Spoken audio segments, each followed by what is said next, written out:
कुछ इंस्टीट्यूशंस हैं जैसे एसजीपीसी है, उनको लगता है कि इस फिल्म में आपने सिख समाज का कैरेक्टर असैसिनेशन किया है, उनको तो आपको जवाब देना चाहिए। मैंने जो है उनको जिस तरह से भी मैंने अप्रोच किया है, मैंने उनको फिल्म दिखाने के लिए भी फिल्म दिखाई है, और वो कह रहे हैं कि आप ये नहीं दिखा सकते कि इंदिरा गांधी को सिखों ने मारा था। तो मैंने कहा तो क्या उन पे बिजली कड़की थी? तो अगर वो अपने आप को एक गंभीर लिए जाने वाले संस्थान मानते हैं, वो सोचते हैं कि उनको गंभीरता से लिया जाए, तो आपको लगता है कि उनको गंभीरता की ही बातें करनी चाहिए?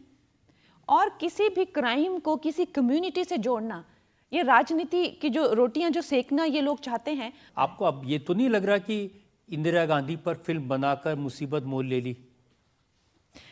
सर, जितनी मुझे हर दिन जितनी जद्दोजहद करनी पड़ रही है, चाहे मुझे सेंसर से फाइट करना पड़ रहा है, चाहे ये हर दिन के मुझे जो है, कल भी मुझे एक ने कहा कि इसको रेप के जो हैं वो बहुत ज़्यादा क्या एक्सपीरियंस है। हाँ, ये सिमरनजीत सिंह मान ने कहा, वो बात मैं मेंशन नहीं करना चाहता था। तो इस तरह की बातें आप सोचिए मेरी क्या मनोदशा होती होगी, ये सोच के कि एक महिला एमपी होने के नाते, एक फिल्म मेकर होने के नाते, अगर मुझे इस तरह की बातों को फेस करना पड़ता है, तो आप सोच सकते हैं कि बाकी महिलाओं की क्या दुर्दशा होगी इस देश में।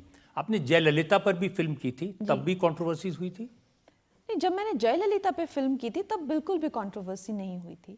जिस तरह से उन्हें असेंबली में पकड़ के मारा गया था, उन्होंने खुद अपने इंटरव्यू में कहा हुआ है कि इस तरह के हैवी ऑब्जेक्ट्स जो हैं मुझ पे फेंके गए, उनकी साड़ी उतार दी गई, उनके बाल नोच दिए गए, उनकी बाल भी एक उन्होंने खुद अपने डिस्क्राइब किया हुआ है वो पूरा। तो हमने वो सीन पूरा शूट किया और वहाँ पे जो रूलिंग पार्टी है उन्होंने भी, उन्हीं के वो वंशज हैं या जो भी है, उनके नाम भी लिए, सब कुछ हुआ। मैंने उन्हें आपकी अदालत में बुलाया था जब उन्होंने पूरी की पूरी बात डिस्क्राइब की थी, डिटेल में बताई थी। लेकिन उनको जब मैंने देखा था और आपको फिल्म में देखा तो बहुत सिमिलैरिटी थी। कैसे जयललिता जैसा लुक हासिल कर लिया? वजन भी आपका उतना नहीं है। हाँ, नहीं सर, मेरा ना एक्चुअली मुझ पे बड़ी कृपा है, मुझे लगता है भगवान की। जब मेरे पास ये रोल आया तो मैं एकदम मतलब पहली बार ऐसा होगा, मैं शॉक में चली गई। डायरेक्टर और ये प्रोड्यूसर मेरे साथ बैठे और उन्होंने मुझे नरेशन दी, तो मैं उनको ऐसे देखूं कि क्या क्या बोल रहे हैं ये। तो लेकिन जो इस फिल्म के जो राइटर हैं वो मेरे मेंटोर हैं, विजेंद्र प्रसाद गारू जी, उनके लिए मुझे बहुत रिस्पेक्ट है। मैंने कहा सर आप क्या बोल रहे हैं, मैं डॉक्टर जे जयललिता प्ले करूं? तो कहते हैं yes, I want you to play doctor J Jayalalithaa. तो मैंने कहा एक तो सबसे पहले तो इतना बड़ा बवाल हो जाएगा कि आपको साउथ से कोई मिली ही नहीं, आप एक नॉर्थ इंडियन प्ले कर रही हैं, और ऊपर से हमारे कहते डोंट थिंक अबाउट एनीथिंग, ये सब तुम्हारे सोचने के काम नहीं है, ये हमारे सोचने के काम है, और तुम जो है ये रोल करो। और मैंने कहा लेकिन हमारे फेस में भी कोई सिमिलैरिटी नहीं है जय अम्मा के।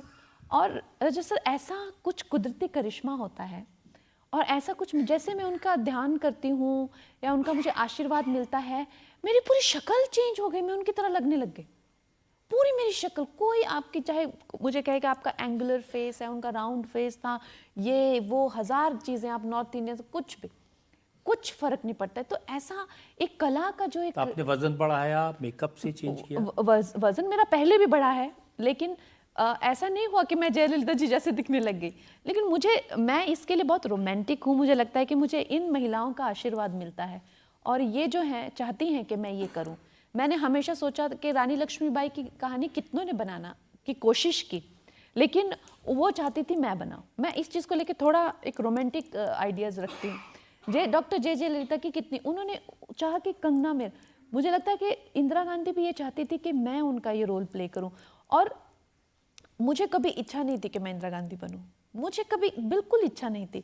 ऐसा लगा कि जैसे मुझे मजबूर किया गया हो ये रोल प्ले करने। तो अब अगला नंबर किसका, ममता बनर्जी का या मायावती का?